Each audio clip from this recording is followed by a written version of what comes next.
Hello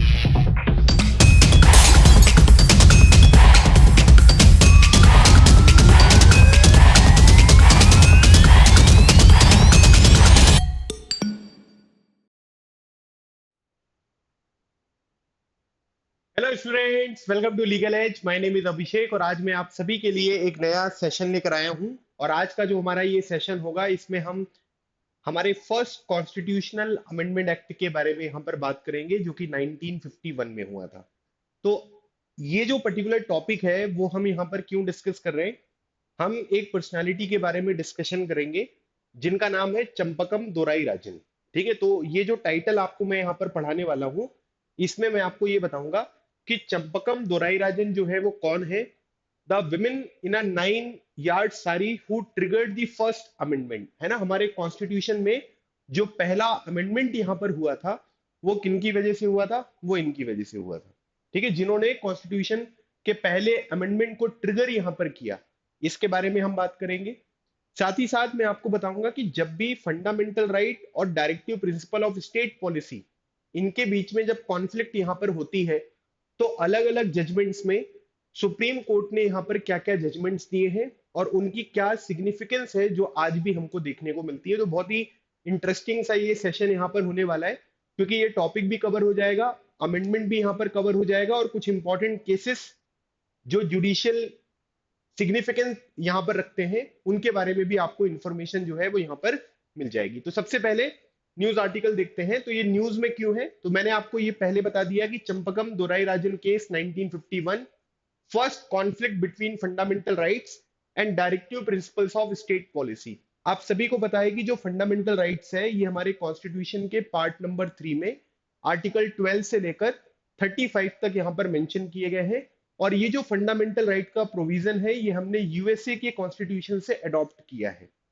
directive principle of state policy के बारे में अगर हम बात करेंगे तो हमारे कॉन्स्टिट्यूशन का पार्ट नंबर 4 इससे रिलेटेड है। आर्टिकल 36 से लेकर 51 तक के प्रोविजन इसमें यहाँ पर डिस्कस किए गए हैं, और ये प्रोविजन हमने आयरलैंड के कॉन्स्टिट्यूशन से यहाँ पर अडॉप्ट किया है।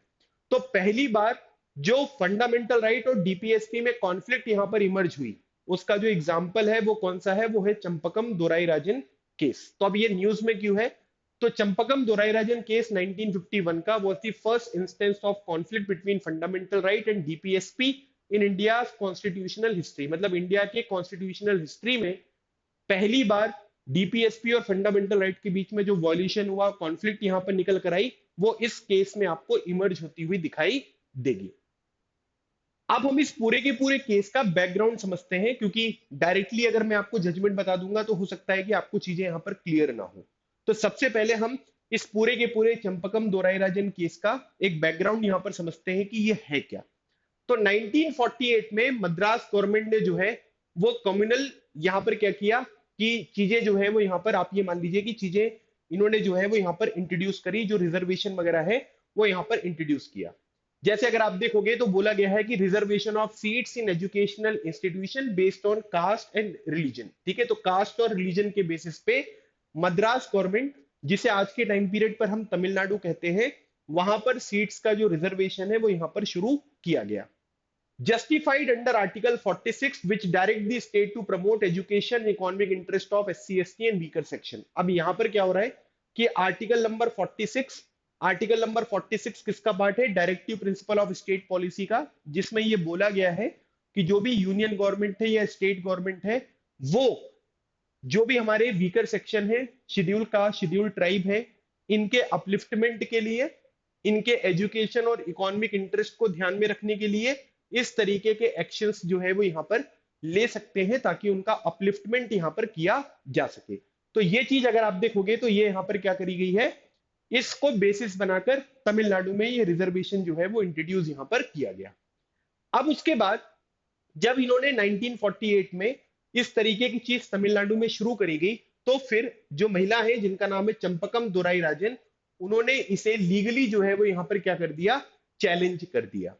हुआ क्या, Dorairajan a woman from Madras challenge the order in Madras high court, claim the order violated her right to equality. मतलब इन्होंने ये बोल दिया कि भैया आपने जो ये रिजर्वेशन किया है और उसकी वजह से मुझे मेडिकल सीट यहां पर नहीं मिल पाई, मेरा एडमिशन जो है वो कॉलेज में नहीं हो पाया, और आपने जो आर्टिकल नंबर 14 में बोला है कि सभी लोगों को बराबर तरीके से ट्रीट किया जाएगा, तो आप अगर इनको इंपॉर्टेंस दे रहे हो तो कहीं ना कहीं मेरा ये जो आर्टिकल है ये आपको वॉयलेट होता हुआ दिखाई दे रहा है। तो मद्रास हाईकोर्ट में इन्होंने इस पूरे के पूरे एक्शन को यहां पर क्या किया, चैलेंज यहां पर कर दिया। 1950 में मद्रास हाईकोर्ट का वर्डिक्ट यहां पर आता है, मतलब इनका डिसीजन निकल कर आता है। और हाई कोर्ट ने यहां पर क्या किया कि जो कम्युनल, आप ये मान लीजिए कि रिजर्वेशन यहां पर था या जो कम्युनल गवर्नमेंट ऑर्डर था, इसे अनकॉन्स्टिट्यूशनल जो है वो यहां पर डिक्लेयर कर दिया कि भैया ये जो तुमने किया है, रिजर्वेशन वगैरह यहां पर प्रोवाइड किया है, ये चीज पूरी तरीके से यहां पर गलत है। रीजन यहां पर बोला गया है कि caste and religion based classification violated article 14 right to equality. मतलब अगर आप रिलीजन या कास्ट के बेसिस पे किसी को भी अगर आप अपलिफ्ट करने के लिए रिजर्वेशन या इस तरीके के प्रोविजन यहां पर करेंगे, तो ये हमारे कॉन्स्टिट्यूशन के आर्टिकल नंबर 14 को जो है वो वॉयलेट यहां पर करता है। अब उसके बाद मद्रास गवर्नमेंट ने जो है वो यहां पर क्या हुआ, मद्रास गवर्नमेंट के अगेंस्ट में डिसीजन आ गया मद्रास हाईकोर्ट का। तो ये जो मद्रास गवर्नमेंट है ये कहां पर जाएगी, ये सुप्रीम कोर्ट जाएगी। तो ये जो चंपकम दोराई राजन वाला केस था जिसमें मद्रास हाईकोर्ट ने उनके फेवर में ये डिसीजन यहां पर दिया, मद्रास गवर्नमेंट के अगेंस्ट में डिसीजन यहां पर दिया, मद्रास गवर्नमेंट जो है वो कहां पर पहुंच गई, वो सुप्रीम कोर्ट यहां पर पहुंच गई। अब 1951 में, ठीक है, 1948 से पूरा डेवलपमेंट यहां पर शुरू हुआ है। 1951 में सुप्रीम कोर्ट ने अपना वर्डिक्ट जो है वो यहां पर दिया। सुप्रीम कोर्ट ने बोला कि भैया मद्रास हाईकोर्ट की जो रूलिंग है वो बिल्कुल ठीक है। इसका मतलब है कि जो तमिलनाडु या मद्रास की गवर्नमेंट ने एक्शन यहां पर लिया था वो यहां पर अनकॉन्स्टिट्यूशनल है। ये बात सुप्रीम कोर्ट ने भी 1951 में मान ली। इन्होंने यहां पर कम्युनल जो यहां पर ऑर्डर है इसको अनकॉन्स्टिट्यूशनल यहां पर बोला, और इन्होंने बोला कि इससे कुछ चीजें जो है वो वॉयलेट यहां पर होती हैं। For example right to equality का वॉल्यूशन आपको देखने को मिलेगा। साथ ही साथ आर्टिकल नंबर 15(1) है ना, 15(1) में अगर आप देखोगे, prohibition of discount on ground of religion race caste place of birth. मतलब आप ये मान लीजिए कि 15(1) में ये बात बोली गई है कि सरकार किसी के religion, race, caste, sex, place of birth के बेसिस पे डिस्क्रिमिनेशन यहां पर नहीं करेगी। और तमिलनाडु की जो गवर्नमेंट है या मद्रास गवर्नमेंट है जिन्होंने एक्शन यहां पर लिया था, वो इस चीज का वॉल्यूशन यहां पर कर रहा है। इसी वजह से इनका जो ये ऑर्डर है, गवर्नमेंट ऑर्डर, ये अनकॉन्स्टिट्यूशनल हम यहां पर मानते हैं। और इन्होंने इसी पर्टिकुलर 1951 के वर्डिक्ट में कुछ की प्रिंसिपल्स जो है वो यहां पर इस्टेब्लिश किए। इसमें यह बोला गया कि फंडामेंटल राइट डीपीएसपी से जो है वो हमेशा प्रिवेल करते हुए आपको दिखाई देंगे। इसका मतलब ये हुआ कि अगर फंडामेंटल राइट है और directive principle of state policy है, अगर गवर्नमेंट ये बोलती है कि हमने डीपीएसपी आर्टिकल 46 को एग्जीक्यूट करने के लिए, है ना, फंडामेंटल राइट का वॉल्यूशन किया है, तो ये चीज नहीं चलेगी। हमेशा जो इंपॉर्टेंस मिलने वाली है वो किसे मिलेगी, फंडामेंटल राइट को मिलेगी। ये इस बात में बोला गया। दूसरी बात, parliament can amend fundamental right by constitutional amendment. अब यहां पर क्या है, एक बात ये भी निकलकर सामने आ रही है कि पार्लियामेंट जो है वो फंडामेंटल राइट का अमेंडमेंट जो है वो यहां पर कर सकती है। ये भी 1951 के इस वर्डिक्ट में जो है वो यहां पर आपको बताया गया। अब ये जो चीज यहां पर हुई है, जो सुप्रीम कोर्ट ने भी मद्रास हाई कोर्ट के डिसीजन को अपहोल्ड किया, इसका इंपैक्ट जो है वो आपको क्या देखने को मिलेगा। ठीक है, तो इसका मतलब ये हुआ कि जो भी कास्ट बेस्ड रिजर्वेशन आपको एजुकेशन में देखने को मिल रहे हैं, वो चीजें यहां पर क्या हो जाएगी, वो चीजें यहां पर खत्म हो जाएंगी। साथ ही साथ reservation were only allowed in public jobs, article number 16(4). मतलब कि जो एजुकेशन वाली चीज है वहां पर क्या होगा, वहां पर आपको रिजर्वेशन नहीं मिलेगा। लेकिन जो पब्लिक जॉब्स है, पब्लिक जॉब्स मतलब आर्टिकल नंबर 16(4), वहां पर आपको रिजर्वेशन जो है वो यहां पर प्रोवाइड किया जाएगा। और इसी से अगर आप देखोगे तो यहां पर क्या है कि फर्स्ट कॉन्स्टिट्यूशनल अमेंडमेंट एक्ट 1951 जो है वो इमर्ज होता हुआ आपको दिखाई देगा। क्योंकि मैंने आपको वर्डिक्ट में बताया था कि वहां से की प्रिंसिपल ये भी निकल कर आ रहा है कि भाई अगर आपको कुछ चेंजेस यहां पर करने हैं तो आप पहले कॉन्स्टिट्यूशनल चेंजेस करो, फंडामेंटल राइट में कुछ चेंजेस करो, उसके बाद फिर आप इस तरीके के जो गवर्नमेंट ऑर्डर वगैरह है वो यहाँ पर रिलीज कर सकते हो। ठीक है, तो ये पॉइंट थोड़ा सा आपको ध्यान रखना है। अब हम बात करेंगे कि जो पहला कॉन्स्टिट्यूशनल अमेंडमेंट एक्ट आया था 1951 में, उसमें क्या क्या चेंजेस यहां पर किए गए। सबसे पहले अगर आप देखोगे तो आर्टिकल नंबर 15 में जो है वो यहां पर अमेंडमेंट किया गया, और इसमें आर्टिकल नंबर 15(4) को यहां पर ऐड किया गया। साथ ही साथ अगर आप देखोगे तो यहां पर अलाउ करता है, ये जो आर्टिकल 15(4) यहां पर है, इसमें अगर आप देखोगे तो ये बात बोली गई है कि स्टेट जो है वो स्पेशल प्रोविजंस यहाँ पर बना सकता है, किसके लिए? सोशली और एजुकेशनली जो यहाँ पर बैकवर्ड क्लासेस हैं, साथ ही साथ शेड्यूल कास्ट, शेड्यूल ट्राइब है।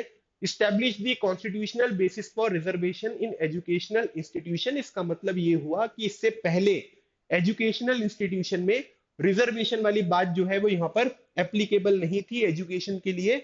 लेकिन जब ये अमेंडमेंट यहाँ पर किया गया और जब ये आर्टिकल नंबर 15(4) यहाँ पर ऐड किया गया, तब ये बोल दिया गया कि स्टेट इस तरीके के प्रोविजन है ना, जो भी एजुकेशनल इंस्टीट्यूशन है वहां पर भी रिजर्वेशन के लिए कर सकते हैं। ये बात भी यहाँ पर जो है वो बताई गई। अब इसके बाद कुछ हमारे जो वल्नरेबल ग्रुप्स आपको देखने को मिलते हैं, ठीक है, जिनको प्रोटेक्ट करना हमारे लिए बहुत जरूरी है, उनके लिए अगर हम देखेंगे तो यहाँ पर क्या हो रहा है कि हमें कुछ कॉन्स्टिट्यूशनल प्रोविजन है जिनके ऊपर फोकस करने की जरूरत है। सबसे पहले अगर आप देखोगे, prohibition of discrimination and special provision, मतलब डिस्क्रिमिनेशन वगैरह नहीं होगा, उसके लिए कुछ कॉन्स्टिट्यूशनल चीजें मेंशन करी गई हैं। जैसे अगर आप देखोगे तो आर्टिकल नंबर 15(1) कि भैया आप RRCSB है ना, Rajasthan Royals, Chennai super Kings और उसके बाद बैंगलोर, इनके बेसिस पे जो है वो डिस्क्रिमिनेशन नहीं होगा, religion, race, caste, sex, place of birth. Article number 15(4) allows special provision for the advancement of socially and educationally backward classes, SC, ST, ताकि एजुकेशनल इंस्टीट्यूशन में भी उनको रिजर्वेशन यहाँ पर प्रोवाइड किया जा सके। ये आर्टिकल नंबर 15(4) में मेंशन किया गया है। उसके साथ ही साथ अगर हम लोग आर्टिकल नंबर 16(4) देखेंगे तो यहाँ पर क्या है कि जो गवर्नमेंट जॉब्स हैं, ठीक है, जो सरकारी जॉब्स होती हैं वहां पर भी सोशली और एजुकेशनली जो बैकवर्ड क्लासेस हैं उनको रिजर्वेशन यहाँ पर प्रोवाइड किया गया है। ये आर्टिकल नंबर 16(4) में यहाँ पर मेंशन किया है। हम लोग ऐसे याद रख लेते हैं कि 14 में क्या है, 15 में क्या है, 16 में क्या है, लेकिन कई बार एग्जामिनेशन में आपसे पूछ लेंगे कि 15(4) क्या है ना, 16(4) क्या है, तो आपको इस तरीके की जो टर्म्स हैं वो यहाँ पर पता होने चाहिए। फिर उसके बाद आर्टिकल नंबर 17, ये तो इतना इंपॉर्टेंट आर्टिकल है ना, कि इसके ऊपर बहुत सारी बार एग्जामिनेशन में क्वेश्चन पूछा गया है। तो ये क्या करता है, अनटचेबिलिटी, जिसे हम लोग छुआछूत बोलते हैं, उसे यहाँ पर एबॉलिश करता है और इसे जो है वो पनिशेबल ऑफेंस भी यहाँ पर बनाया गया है। आप मुझे एक बात बताइएगा, आप लोगों ने कई बार SC ST, ठीक है, एक्ट के बारे में सुना होगा। आप मुझे बताओ कि ये SC ST एक्ट जो है वो कौन से ईयर के साथ यहाँ पर एसोसिएटेड है? ठीक है, इसका आंसर आपको मुझे कॉमेंट सेक्शन में बताना है। उसके बाद directive principle of state policy, ठीक है, वेलफेयर प्रोविजन। आप सभी को पता होना चाहिए कि ये जो DPSP है, ये एक तरीके के इंस्ट्रक्शंस हैं, एक तरीके की गाइडलाइंस हैं यूनियन गवर्नमेंट, स्टेट गवर्नमेंट के लिए भी, कि भाई अगर आप लोग कोई पॉलिसीज वगैरह यहाँ पर बनाते हैं तो अगर आप इन DPSP को अपने ध्यान में रखेंगे तो इससे सोसाइटी को ज्यादा आप यहाँ पर बेनिफिट पहुंचा सकते हो। लेकिन अगर मान लीजिए कि कोई सरकार DPSP को फॉलो नहीं करती है या उसका इंप्लीमेंटेशन नहीं करती है, तो आप कोर्ट में नहीं जा सकते हो। जैसे फंडामेंटल राइट के एबॉलिशन में आप कोर्ट जाओगे, कोर्ट आपके फंडामेंटल राइट्स को प्रोटेक्ट करेगा, DPSP के केस में ऐसा नहीं है। आर्टिकल 46 में अगर आप देखोगे तो state to promote educational and economic interest of SC ST and weaker section, जिसको बेसिस बनाकर मद्रास गवर्नमेंट ने एजुकेशनल इंस्टीट्यूशन में रिजर्वेशन यहाँ पर एग्जीक्यूट किया था। ये वही आर्टिकल नंबर 46 आपको देखने को मिलेगा। अब उसके बाद की provisions amended by the first constitutional amendment act, मतलब कि जब पहला कॉन्स्टिट्यूशनल अमेंडमेंट एक्ट हमारे देश में हुआ, हमारे कॉन्स्टिट्यूशन में चेंजेस यहाँ पर इंट्रोड्यूस किए गए, तो कौन कौन से प्रोविजंस हैं जिनमें हमने चेंजेस किए? पहली बात अगर आप देखोगे तो आर्टिकल नंबर 15(4), ये मैंने आपको बता दिया है कि स्पेशल प्रोविजन होगा socially educationally backward class SC ST के लिए, कि आपको एजुकेशनल इंस्टीट्यूशन में रिजर्वेशन वगैरह यहाँ पर मिले। साथ ही साथ अगर आप देखोगे तो आर्टिकल नंबर 19, ठीक है, जिसमें अलग अलग तरीके की फ्रीडम्स के बारे में बात करी गई है। तो यहाँ पर क्या है कि expanded reasonable restriction on free speech, है ना, जैसे आजकल भी फ्री स्पीच है ना, आप लोगों ने काफी सारे यहाँ पर जो यूट्यूब वगैरह पे वीडियोस देखे होंगे, है ना, वहां पर भी फ्री स्पीच के बारे में बात करी गई है। तो इसमें ना रीजनेबल जो रिस्ट्रिक्शंस है इनको यहाँ पर एक्सपेंड किया गया। फॉर एग्जाम्पल अगर आप देखोगे तो यहाँ पर बोला गया article number 19(2), added restriction on free speech for reason of security of the state, public order, incitement to offences.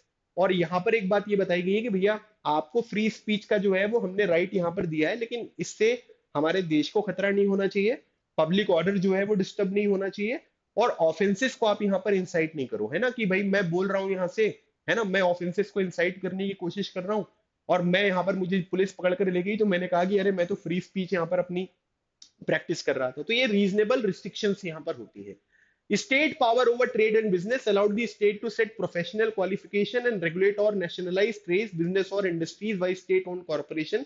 तो यहाँ पर क्या है कि अगर मान लो कि मैं यहाँ पर डॉक्टर हूँ, ठीक है, तो मेरे पास कोई डिग्री नहीं है ना, और मैं जो है वो सबको कोई भी दवाइयां यहाँ पर दे रहा हूँ, तो लोग बोलोगे कि यार आप कैसे कर सकते हो। तो मैंने बोला कि वो प्रोफेशन आप फ्रीली कोई सा भी जो है वो यहाँ पर परस्यू कर सकते हो, ये मुझे राइट है।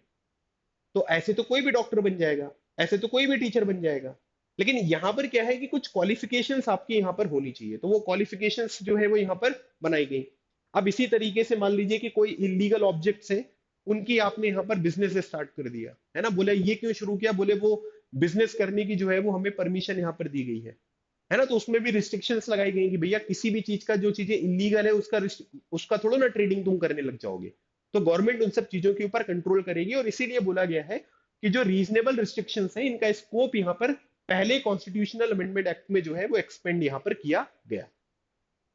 उसके बाद पहले कॉन्स्टिट्यूशनल अमेंडमेंट से पार्लियामेंट और जो स्टेट लेजिस्लेचर आपको देखने को मिलेंगे, इनमें भी कुछ चेंजेस यहाँ पर किए गए। For example article number 85 parliament से रिलेटेड, 174 लेजिस्लेचर से रिलेटेड, कि इसमें यह इंश्योर किया गया कि the gap between two parliamentary और state legislator session does not exceed 6 month, है ना, मतलब कि अगर एक मीटिंग हुई है तो दूसरी मीटिंग जो है वो अगले 6 महीने में यहाँ पर होना बहुत कंपलसरी है। दो सेशंस के बीच में 6 महीने से ज्यादा का टाइम यहाँ पर नहीं हो सकता है। ये एक इंपॉर्टेंट स्टेटमेंट है, इसे याद रखिएगा, ठीक है। तो 6 महीने से ज्यादा का यहाँ पर गैप नहीं होगा। Article number 87, 176 change presidential and government address requirement not required only once after each general election at the beginning of the first session of each year. मतलब यहाँ पर क्या होता है कि जब भी कोई सेशन यहाँ पर स्टार्ट होता है, मान लीजिए कि किसी जगह पर इलेक्शन हुआ है ना, अब वहां पर लेजिस्लेचर या पार्लियामेंट जो है वो अपना काम करना शुरू करेगी। तो इसमें पहले क्या होता था कि प्रेसिडेंशियल और गवर्नमेंट एड्रेस अलग तरीके से चलता था, लेकिन इसमें यहाँ पर क्या है कि केवल एक बार चलेगा, है ना। कब कब चलेगा, अगर मान लीजिए कि जनरल इलेक्शन यहाँ पर कंप्लीट हुआ है, इलेक्शन हुआ है, तब एक बार जब सेशन शुरू होगा उस टाइम पर प्रेसिडेंट या गवर्नर, स्टेट की बात होगी तो गवर्नर करेंगे, उनका यहाँ पर एक सेशन होगा।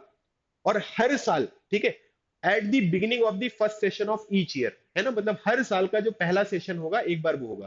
तो इसका मतलब यहाँ पर क्या हुआ कि जब इलेक्शन होंगे तब एक बार उनका सेशन होगा। अगर पार्लियामेंट है तो प्रेसिडेंट का होगा, स्टेट लेजिस्लेचर है तो किसका होगा, वो केवल आपको देखने को मिलेगा गवर्नर का। लेकिन अगर मान लीजिए कि इलेक्शन नहीं है, अब हर साल यहाँ पर नया सेशन लगेगा, तो हर साल के नए सेशन में एक बार प्रेसिडेंट का और एक बार गवर्नर का स्टेट में जो है वो सेशन होगा, या फिर आप ये मान लीजिए कि इनका एड्रेस जो है वो आपको देखने को मिलेगा, ठीक है। तो एक ये भी चेंजेस जो है पहले कॉन्स्टिट्यूशनल अमेंडमेंट एक्ट के तहत यहाँ पर किए गए। फिर उसके बाद land reforms and protection from judicial review, है ना, तो लैंड रिफॉर्म्स यहाँ पर लाए गए और जुडिशियल रिव्यू के बारे में यहाँ पर बात करी गई। Article number 31A protected land reform laws from being challenge under fundamental right, ठीक है। तो यहाँ पर 31A जो है वो यहाँ पर ऐड किया गया कि अगर मान लीजिए कि हम लैंड रिफॉर्म्स, जैसे हमारे देश में जमींदारी सिस्टम, लैंड सीलिंग एक्ट, फिर उसके बाद जो टेनेंट्स हैं उनको सिक्योरिटी प्रोवाइड करने के लिए काफी सारे चेंजेस यहाँ पर लेकर आए गए। लेकिन पहले के टाइम पीरियड पर राइट टू प्रॉपर्टी जो है वो एक फंडामेंटल राइट था। अब बड़े बड़े जमींदार हैं, उनकी लैंड जो है वो अगर हमने यहाँ पर एक्वायर करी, है ना, तो लोग यहाँ पर ये बोल देंगे कि भैया आप यहाँ पर हमारी लैंड कैसे ले सकते हो, है ना, ये तो हमारा फंडामेंटल राइट है, राइट टू प्रॉपर्टी। तो इस तरीके से तो रिफॉर्म कभी हो ही नहीं पाएगा। और लैंड रिफॉर्म्स को अगर हम लोग एग्जीक्यूट नहीं करेंगे तो जो लैंड होल्डिंग का पैटर्न हमारे देश में था वो बिल्कुल सही तरीके से नहीं हो पाएगा। तो इस तरीके से तो कोई चेंजेस ही नहीं हो पाएंगे। हमें डेवलपमेंट भी करना है, किसी के खेत के ऊपर से अगर मान लीजिए कि हमें बाईपास बनाना है या नेशनल हाईवे बनाना है और हमने उनके लैंड को एक्वायर किया तो वो कोर्ट चले गए तो बड़ी दिक्कत हो जाएगी। और इसीलिए आर्टिकल नंबर 31A यहाँ पर ऐड किया गया कि जो भी लैंड रिफॉर्म्स हैं उनको प्रोटेक्शन यहाँ पर प्रोवाइड किया जाएगा, और इनको यहाँ पर क्या है, loss from being challenge under fundamental right, उनका चैलेंज जो है वो यहाँ पर नहीं करेंगी। और इसीलिए अगर आप देखोगे ना तो जो भी लॉस वगैरह बनाए गए उनको शेड्यूल 9 में डाल दिया गया। पहले शेड्यूल 9 का जो है वो यहाँ पर जुडिशियल रिव्यू हो ही नहीं पाता था, लेकिन फिर उसके बाद यहाँ पर कुछ चेंजेस किए गए, और अब अभी के टाइम पीरियड पर अगर शेड्यूल 9 में भी कोई पर्टिकुलर सब्जेक्ट है तो कोर्ट उसका भी जुडिशियल रिव्यू यहाँ पर कर सकता है। Article 31B and 9th schedule created the ninth schedule shielding listed loss from the judicial review regarding fundamental right. ठीक है, तो लॉ बनाया गया, उसको शेड्यूल 9 में डाल दिया, और शेड्यूल 9 में डालने के बाद ये उसमें कंडीशन लगा दी गई कि भैया जो भी यहाँ पर लॉस बनाए जाएंगे उनका जुडिशियल रिव्यू नहीं हो सकता है।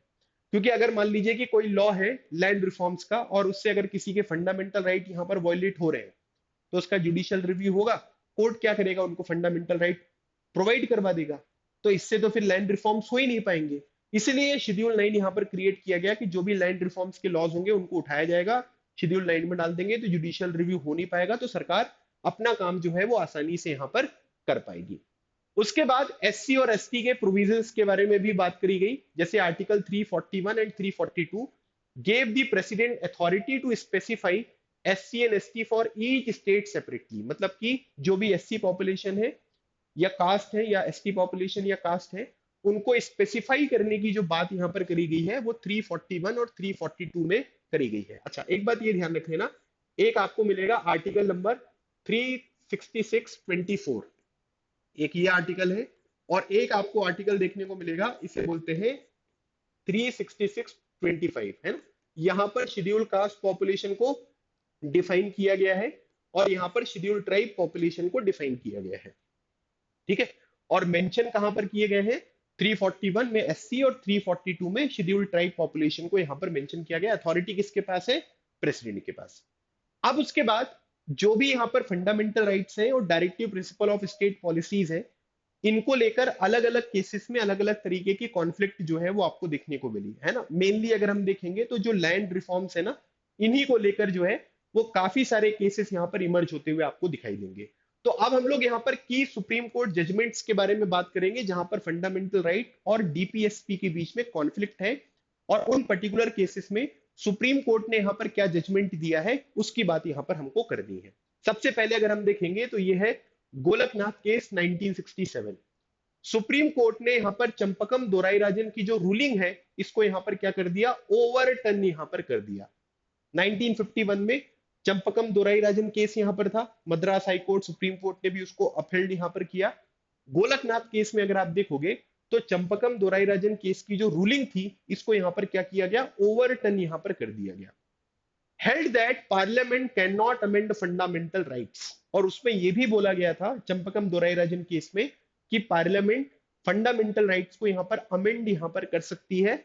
लेकिन यहां पर क्या बोल दिया गया, यहां पर यह बोल दिया गया कि पार्लियामेंट के पास कोई अथॉरिटी नहीं है कि आप फंडामेंटल राइट्स को यहां पर किसी भी तरीके से जो है वो यहां पर अमेंड करो। 1967 वो टाइम पीरियड है जब हमारे देश में प्राइम मिनिस्टरशिप किसके पास आ चुकी है, ये आ चुकी है इंदिरा गांधी जी के पास। ठीक है, insured absolute protection of fundamental right against constitutional amendment. वो ये कह रहे हैं कि भैया देखो फंडामेंटल राइट जो है वो सुप्रीम है, इसमें पार्लियामेंट किसी भी तरीके से कोई चेंजेस यहां पर नहीं कर सकती है। गोलकनाथ केस 1967। उसके बाद अगला केस यहां पर आएगा केशवानंद भारती केस 1973, है ना। आप सबको पता है जो बेसिक स्ट्रक्चर वाला फिनोमिना है वो इसी केस से यहां पर इमर्ज होता हुआ आपको दिखाई दिया। ये वाला भी पर्टिकुलर अगर आप देखोगे तो केशवानंद भारती कौन है, ये आपको देखने को मिलेंगे केरल में एक मठ था, उसके मठाधीश थे, सरकार ने इनकी लैंड को एक्वायर कर लिया था, इस वजह से ये केस लैंड रिफॉर्म से रिलेटेड यहां पर हो गया।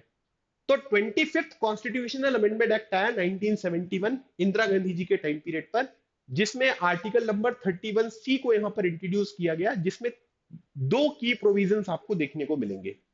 तो 1971 में 25th कॉन्स्टिट्यूशनल अमेंडमेंट एक्ट आता है। 31A में क्या है, 31B में क्या है, ये मैंने आपको पिछली स्लाइड्स में बता दिया। अब यहां पर 31C को जो है वो यहां पर क्या किया गया, इंक्लूड किया गया। इसमें यह बोला गया कि वो सारे के सारे लॉज जो डीपीएसपी को यहां पर इंप्लीमेंट कर रहे हैं on equitable resource distribution, article 39B and 39C were protected for judicial review even if they violated fundamental right 14, 19 and 31। 14 में इक्वालिटी, 19 में फ्रीडम, 31 में राइट टू प्रॉपर्टी। तो यहां पर यह बोला गया कि भाई अगर मान लीजिए कि वो सारे के सारे कानून जो डीपीएसपी का इंप्लीमेंटेशन यहां पर कर रहे हैं ऑन इक्विटेबल रिसोर्स डिस्ट्रीब्यूशन, जो भी लैंड वगैरह को आप रीडिस्ट्रीब्यूट यहां पर कर रहे हो, तो उनका जुडिशियल रिव्यू नहीं किया जा सकता, भले ही अगर वो फंडामेंटल राइट 14, 19 और 31 का वॉल्यूशन कर रहे हैं तो भी क्या हुआ।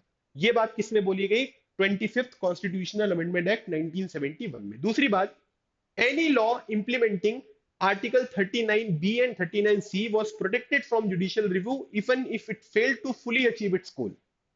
है ना, मतलब 39b 39c को एग्जीक्यूट करने के लिए अगर किसी भी लॉ का इंप्लीमेंटेशन यहां पर किया गया और अगर मान लीजिए कि जो आपने टास्क डिसाइड किया था वो अचीव भी नहीं कर पाए, तो भी उसका जुडिशियल रिव्यू जो है वो यहां पर नहीं होगा। ये बात भी जो है वो यहां पर मेंशन करी गई। अब उसके बाद केशवानंद भारती केस यहां पर हुआ। ठीक है, आप सभी को पता है कि 13 जजेस की जो है वो बेंच यहां पर बैठी है ना, सबसे बड़ी बेंच थी केशवानंद भारती केस में। और इसमें जो डिसीजन यहां पर आया था सरकार के अगेंस्ट, वो भी 7-6 यहां पर आया था। और इसी के बाद इंदिरा गांधी जी ने जो चीफ जस्टिस ऑफ इंडिया है वो जस्टिस EN रे को यहां पर अपॉइंट किया था, जिन्होंने इंदिरा गांधी जी के फेवर में यहां पर जजमेंट दिया। मतलब ये उन 6 लोगों में से थे जिन्होंने इंदिरा गांधी जी को सपोर्ट किया था और इन्हें यहां पर बनाया गया था। 2-3 जजेस थे सीनियर जजेस, उनको है ना ओवरसीड करते हुए यहां पर बने, तो इसकी वजह से भी काफी सारी कंट्रोवर्सी यहां पर क्रिएट हुई। ठीक है, अब उसके बाद सुप्रीम कोर्ट पे जब ये केस गया तो सुप्रीम कोर्ट ने जो पहला वाला प्रोविजन आपको देखने को मिलेगा, इसे यहां पर अपहेल्ड किया। Laws implementing 39b C were valid even if they conflicted with fundamental right. लेकिन सेकंड प्रोविजन को इन्होंने यहां पर क्या कर दिया कि इसको यहां पर इन्होंने खत्म कर दिया। सेकंड प्रोविजन में क्या लिखा था कि अगर लॉ को इंप्लीमेंट करने के लिए हम कोई पॉलिसीज यहां पर एग्जीक्यूट कर रहे हैं, अगर मान लीजिए कि वो टारगेट को अचीव नहीं करती है, तब भी उसे यहां पर क्या है कि जुडिशियल रिव्यू नहीं कर सकते। ये खत्म कर दिया। Judicial review can not be removed entirely, introduce the basic structure of doctrine. मतलब आप पूरी तरीके से इसको खत्म नहीं कर सकते हो। और उसके बाद अगर आप देखोगे तो बेसिक स्ट्रक्चर ऑफ डॉक्ट्रिन जो है वो यहां पर क्या है, वो निकल कर सामने आया। अच्छा, अब मुझे एक क्वेश्चन का आंसर आप दीजिएगा। मैंने आपको बताया था ना शेड्यूल 9 में जो सब्जेक्ट है वो यहाँ पर क्या है कि उनको आप यहाँ पर जुडिशियल रिव्यू नहीं कर सकते हो, लेकिन 2006-7 के बाद अगर आप देखोगे तो उनका जुडिशियल रिव्यू यहाँ पर किया जा सकता है। किस केस में सुप्रीम कोर्ट ने ये बात बोली थी, इसका आंसर आप मुझे कमेंट सेक्शन में बताइएगा। 13 fundamental principle of the constitution can not be altered और डिस्ट्रॉय थ्रू द अमेंडमेंट। यहां से ये बेसिक स्ट्रक्चर वाला आ गया। सुप्रीम कोर्ट ने ये भी बोल दिया कि जो बेसिक स्ट्रक्चर का कॉन्सेप्ट है ना, ये हम यहाँ पर इंट्रोड्यूस कर रहे हैं। तो इनसे पूछा गया कि बेसिक स्ट्रक्चर है क्या, बोले हम अलग अलग तरीके की रूलिंग्स में आपको बताते रहेंगे कि अलग अलग तरीके का जो बेसिक स्ट्रक्चर है हमारे कॉन्स्टिट्यूशन का वो क्या है। जैसे judicial review, separation of power, limited amending power, ये सब चीजें जो है वो फंडामेंटल्स है ना, जिनके ऊपर हमारा पूरा का पूरा कॉन्स्टिट्यूशन यहाँ पर बेस्ड है। तो इनको हम यहाँ पर चेंज नहीं कर सकते। फिर उसके बाद अगला केस आएगा मिनर्वा मिल्स केस, जो कि 1980 का है। 42nd कॉन्स्टिट्यूशनल अमेंडमेंट एक्ट लाया गया 1976 में, और इसमें article 31C protection to all DPSP prioritising them over fundamental right. मतलब कि अगर आर्टिकल 31C यहाँ पर आपको देखने को मिल रहा है तो इसको एक्सपेंड किया गया ताकि फंडामेंटल राइट से ज्यादा इसको इंपॉर्टेंस यहाँ पर मिले। सुप्रीम कोर्ट ने बोला कि भैया ये जो आर्टिकल नंबर 31C को आपने एक्सपेंड किया है, हम इसे यहाँ पर खत्म कर रहे हैं, आप इतना एक्सपेंशन यहाँ पर नहीं कर सकते हो। और इसके बाद यहाँ पर बोला गया कि फंडामेंटल राइट और DPSP हार्मोनियसली जो है, ठीक है, हार्मोनियसली कंस्ट्रक्टेड यहाँ पर होने चाहिए। मतलब इनके बीच में एक प्रॉपर बैलेंस यहाँ पर आपको बनाना है। ठीक है, और DPSP जो है वो फंडामेंटल राइट को किसी भी तरीके से ओवरराइड यहाँ पर नहीं कर सकते हैं। ये बात मिनर्वा मिल्स केस 1980 में यहाँ पर बताई गई। आज के टाइम पीरियड पर अगर आप देखोगे तो फंडामेंटल राइट जो है वो DPSP से ज्यादा इंपॉर्टेंट है। पार्लियामेंट जो है वो आर्टिकल 14 और 19 को अमेंड कर सकती है आर्टिकल 39B 39C को एग्जीक्यूट करने के लिए। मतलब आज के टाइम पीरियड पर अधिकार है पार्लियामेंट के पास कि वो फंडामेंटल राइट्स का अमेंडमेंट यहाँ पर कर सकते हैं, लेकिन इसमें कंडीशन ये बताई गई है कि बेसिक स्ट्रक्चर जो है वो यहाँ पर वॉयलेट नहीं होना चाहिए। ये इंपॉर्टेंट है। तो कंक्लूजन अगर हम देखेंगे अलग अलग तरीके के केसेस में, तो चंपकम दोराईराजन केस ने फंडामेंटल राइट्स की सुप्रीमेसी को यहाँ पर स्टैब्लिश किया DPSP में, और इससे अमेंडमेंट यहाँ पर हुआ, जुडिशियल इंटरप्रिटेशन आपको देखने को मिली। और गोलकनाथ केस में पार्लियामेंट में can not amend fundamental right, Kesavananda Bharati case में बेसिक स्ट्रक्चर डॉक्ट्रिन आई, मिनर्वा मिल्स केस में बैलेंस होना चाहिए फंडामेंटल राइट और DPSP में, ये बात भी यहाँ पर बोली गई। सोशल जस्टिस जो गोल है जिससे हम लोगों को सामाजिक न्याय है ना, लोगों का अपलिफ्टमेंट करना चाहते हैं, इनको अपहोल्ड किया गया while ensuring individual liberties and judicial review remain constitutional safeguard। ठीक है भाई, अगर आप किसी का सोशल जस्टिस यहाँ पर प्रोवाइड कर रहे हो तो उसके बदले आप लोगों की लिबर्टीज या जुडिशियल रिव्यू वाले जो प्रोविजन है उनको खत्म नहीं कर सकते हो, है ना। कि आप तो कह रहे हो कि हम लोगों का भला चाहते हैं, लोगों के अपलिफ्टमेंट के लिए हमने काम किया है, लेकिन ट्रू सेंस में क्या वो चीज हो पा रही है, नहीं हो पा रही है, इसके लिए जुडिशियल रिव्यू वगैरह के प्रोविजन बहुत इंपॉर्टेंट है। Fundamental right take precedence but parliament can amend them in limited way, मतलब जैसे आर्टिकल 39 बी, 37, 39 सी, इन सब का एग्जीक्यूशन यहाँ पर हो सकता है, तो पार्लियामेंट के पास अभी अधिकार है कि वो फंडामेंटल राइट को यहाँ पर चेंज कर सकते हैं, ये अधिकार इनको दिया गया। तो ये था पूरा का पूरा हमारा चंपकम दोराई राजन केस। लेकिन इसी के साथ साथ मैंने, है ना, आपके सामने मिनर्वा मिल्स केस भी डिस्कस किया, गोलकनाथ केस भी डिस्कस किया, केशवानंद भारती केस भी डिस्कस किया। आपको कैसा लगा ये सेशन? आपका क्या ओपिनियन है फंडामेंटल राइट और डीपीएसपी को बैलेंस बनाने में? कमेंट सेक्शन में जरूर मेंशन करिएगा। ठीक है, अगले सेशन में एक नए टॉपिक के साथ फिर मिलेंगे। तब तक keep smiling and keep preparing. लगे रहो, एग्जाम क्लियर करो। Thank you so much. जय हिंद।